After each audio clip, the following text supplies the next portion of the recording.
computer. Yes, please. All right, so now it's recording. And okay, y'all ready? Let's do it. All right. 93.9 FM, KWSS, and KWSS.org. It is the Dani Cutler Show, and we are live not just on the air, but also via Zoom. So you can check this out in just a little bit. And I have the lovely, wonderful, talented, amazing Taylor Upsahl with me this morning. What's up? Hi, lady. How are you? Thank you so much for having me. You're like the first person I've got to like do this with. I'm so stoked. Is fun, and at least I get to see you, though. I mean, I don't get to hug you. Air hug. Air hug. Exactly. So sad. But oh my gosh, it's, we take what we can get now, because I can't believe that things have been pretty much shut down since like March. Isn't that crazy? What's crazy is like I feel like we've entered a time warp, because like it feels like it's been so long, but at the same time it also feels like the end of 2020 is going to be here before we know it. Like time is like not how it used to be for me. It's so weird. It is very weird. It's just, it's like, yeah, it's been since March, and I'm like, was it that long ago? Wait, it was. It's July. Wait, what's happening? Yeah. I know. So how have you been since March? You came home, right? Yeah, so I was on tour with this rad artist, Christian French, and was pretty much set to tour for like pretty much the rest of 2020. And but I was on tour with him. I played one show, and I just like knew, I was like, we're definitely getting sent home. Like, this is it. It was just when stuff started to happen, and played one show, got sent home, was like stranded in St. Louis for a couple days. Oh my God. And then finally like got a flight home at the beginning of it all. And I was like, oh, like, now that I have like a couple weeks off, since I'm not doing this tour, like I'll go home to be with my family in Phoenix until this dies down in a couple weeks. And then like 4 or 5 months later, still in Phoenix, just quarantining. It's been weird. I feel lucky because like I've spent so much time with my family, which has been so rad. But yeah, I mean, we're all going crazy. I know. It's nuts. I know. I mean, if you're going to look for silver linings, because especially since you made the move to LA and everything just like started rolling for you, which is amazing, but it's like that definitely cuts down on family time, right? Totally. And it's funny too, because I remember calling my mom in January, and I feel so guilty for this, but I called her and I was like, oh, like, I'm not going to get to see you for a while. I'm going to be on tour. And I was like, I wish something would happen to where I would just have to move in with you for a couple months. And I'm like, did I start coronavirus by saying that, like putting it out in the universe? No, but it's cool. Like, it's been nice to be with family. That's so funny. Okay, you heard it here first. Upsahl started coronavirus. I know. I feel I'm like, did I manifest it? Like, I don't know. Man. Yeah. No, I mean, but that's the thing. Everybody's been dealing with it, if you will, in their own ways and processing it. And, some have just been like, it's just been really hard to handle, which I totally understand.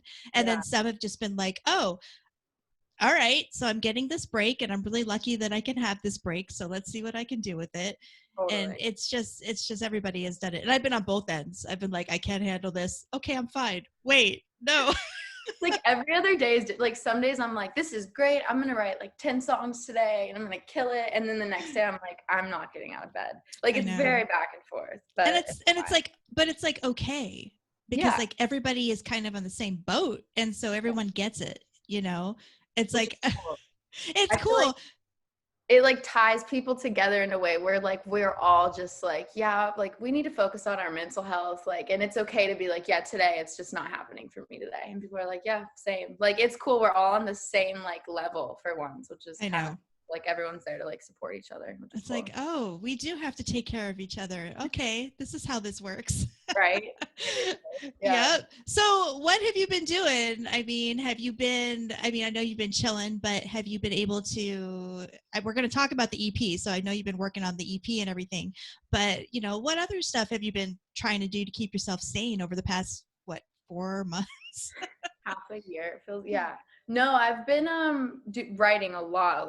I feel like it's the only thing that's really been keeping me sane is songwriting. And it's cool because like I've been doing a lot of the Zoom sessions with different writers and producers, and it's a cool way like to work. I've been working with people who are in the UK and in Australia, and like we're just writing over Zoom, which is cool. So yeah, that has definitely been the main thing that has kept me like mentally well, is writing. But I also like at the start of quarantine, I was like realizing I was like, I have no other hobbies. Like all I do is music.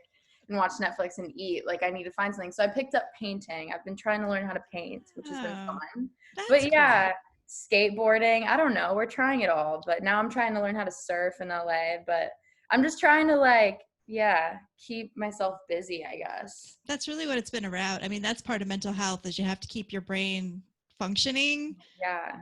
and it's like, oh, well, what are all the things that I haven't been able to do that Now that we have maybe, time for these things. Yeah. right? It's like forced time to learn things, but that's good. I mean, that's a Yeah. healthy way to handle it. And I mean, it stinks though. You're stuck and you're really limited on who you can see and hang out with. Cause I'm sure when you come home, you're like, I want to see all my friends. And this time it's Right. like, But oh, I'm like, nope, stay away from me. I know. But I also feel so lucky that I'm like best friends with my two siblings. So like mhm.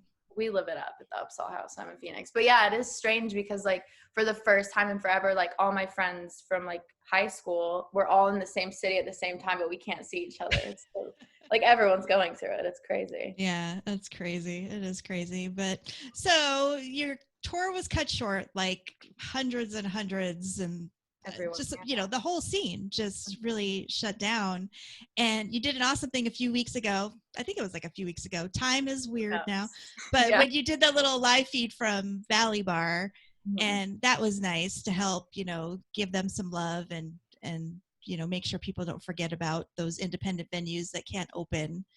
Yes. So yeah, I'm sure you've signed the Save Our Stages petition. It's And like the first thing I did when it breaks my heart because like as an artist or just I feel like both of us as anyone in music, like live shows is kind of like our main, that's the main thing, like is mhm. you meet fans and people and you get to like be in the same room with people enjoying like the music you've made. So it is like heartbreaking that isn't happening right now. And what's scarier is like some of our or even most of our favorite venues like are like struggling to stay open. It's like Mhm. terrifying. I'm like, what are we going to do if like none of these venues are there when life gets bad? Yeah, I think they say like if they don't get any kind of federal funding, like 90% of them will not open because they can't do anything right now. They can't do anything to make money. They're just sitting there vacant and no employees working. There's no shows to bring in anything. They still have to pay rent. I mean, it's insane. And yeah, it's really sad. So I think like the biggest thing we can do is like people in music or as just like people who like going to venues is one, like sign the Save the Stages petition. It's like takes 2 seconds. But then, yeah, I mean, just find different ways to support. What I thought was like really, really cool is then when I hit up Valley Bar originally, we were like, let's do a fundraiser to raise money for Valley Bar to support Save the Stages. And then the Black Lives Matter movement started. And Mhm. even though like the Valley Bar and all other venues are struggling, they were like, actually, like, we would rather donate to Black Lives Matter. Yeah. And I'm just like, it just like, that like meant so much because I feel like it just shows like how amazing everyone in music is like even though they're like everyone is struggling in music, they were like, no, this is more important. And it's just Yeah. like gives you more of a reason to support, I don't know. It's No, really I totally get it. I mean, I've been seeing things. I mean, Crescent Ballroom has been posting stuff on Facebook about Black Lives Matter, and just all the venues have been doing that, and that just really underscores the importance of this community. Exactly. Like Yeah. everyone's heart is in the right place. And like at the end of the day, like it's music. It's like the one thing that can like bring everyone together in like the same room. It's like it Mhm. sounds so cheesy, but you know what I mean? Like But it's we're true. right now. Yeah, it's crazy. Yeah, yeah. Just because it's cheesy doesn't make it any less true or It is true. important. Yeah, But totally. but that's what we need, and that's what we're really hoping to bring back. So yes, everyone listening or watching, make sure you go to saveourstages.com, sign that petition because they need federal funding. If without it, will we get Valley Bar? Will we get Last Exit Live? Will we have Rebel Lounge stay open? I mean, these are the places we want, Yeah. and they need the help. It So takes like literally less than 10 seconds to sign it too. Like yeah. it's so simple. And So it's automatically sent to all of your representatives. As soon as you finish and you click send, it goes to all of your representatives. So they make it super easy. But they yeah, do. Yeah, but crazy. it's nuts. It's nuts. But in the interim, while we are waiting for this and hoping that there is at least some positive outcome, you've been creating music. So you have this new EP that is dropping Friday. And you guys are going to hear on the air this morning a little sneak peek of one of the singles. So I'm very excited about that. Thank you for letting me preview a single. No, thank you. I'm so stoked. This EP actually, so just the song is coming out Friday. Right. And the EP is still like in the process of being finished. Yeah, I know. Quarantine, like it's weird because I went into quarantine with an EP basically that was done. And then everyone's whole world changed. And I was like, okay, this EP doesn't make sense anymore. Like I'm going to write kind of a new one. Mm-hmm. And, People I Don't Like, which comes out Friday, is one of the songs I wrote earlier this year, like before quarantine. But pretty much all the other songs are things that I wrote in quarantine on Zoom and like tracked vocals in my room. So I'm really excited to it's the first time I've been like super involved. I made most of it with like my friends that I work with all the time. So yeah, I'm very excited. That is cool. That is very cool. And I love that and I've seen this with other artists too, they're using Zoom and other means they're still creating it and they're still putting together good quality stuff. Totally. But they're not together doing it, which is just like a recording studio anyway. Right. No, I was realizing yesterday, like you don't need much to like make you literally like that's why everyone's just like making music in their bedroom now and releasing it, because you just need like very minimal setup and you're like able to get quality stuff. So yeah, I feel lucky to still be able to like work and like do my thing during this time. Awesome. Sure. That's awesome. Yeah. Well, tell me about the single. It's a great song. I mean, let me tell you first, when I first listened to it, it was like, this is so Taylor. And that's a compliment because, you think about drugs, the single drugs, not drugs in general, but the single drugs. Yeah. Think about drugs, Taylor. Yeah, love it.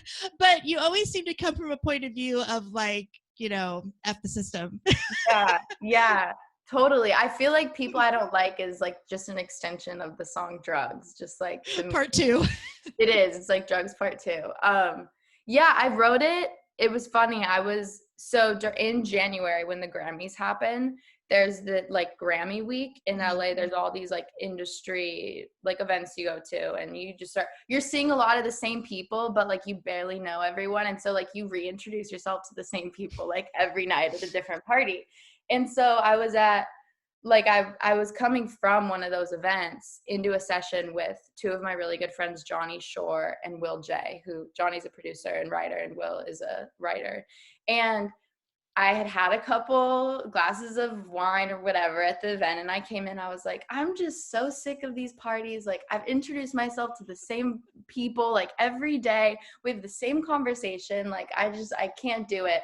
But then I remember I was like ranting, and then I was like, but I'm the same way. Like we all do it. Like we're all guilty of it. Mm-hmm. We're all just like the people we don't like. And we were like, we have to write a song. And we just like kind of wrote this song, just like ranting about people. But what I love about it is like, you'll hear, but there's you feel like the whole song is just like hating on people. But then there's like a turn in the song where you realize it's also like you're one of those people that you hate too, which I think we're all that person sometimes. So we all go through it. It's like the saying is the things that you bitch about is usually a projection of how you are. Right. Yeah, exactly. So it's just being aware of that. It's like it's a self-aware diss song. So yeah, I'm really stoked on it. I'm happy with how it turned out for sure. No, it's great. And I love that in all your music, it's like you just want to have fun. You're just having fun with it. And totally. It's like you're not and it may come off like you're bashing, but you're not bashing. It's crazy. All of your music's like that. Yeah.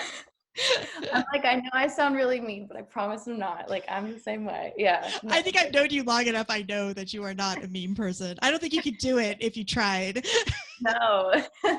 Okay. Love it. Too funny. Oh, come on. You have been part of the Phoenix scene and the KWSS family since you were what, like 14? Come on. Seriously. You guys are the OGs. Like, you guys are like family. Like, I was 13, like going into like play like at 6 a.m.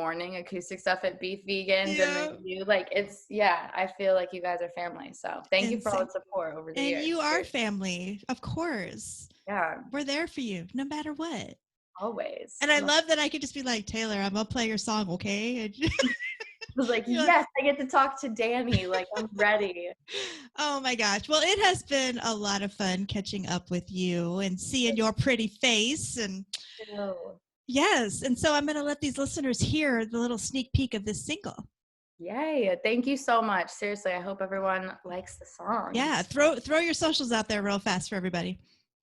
Upsahl music, baby, everywhere. Right. I'm posting resources for Black Lives Matter, Save the Stages all the time. So if you are looking for ways to help, they'll be on my socials for sure. Wonderful, wonderful. All right, so let's get to it. The 939 local spotlight on 93.9 FM, KWSS. A sneak peek. Here is People I Don't Like from Upsahl.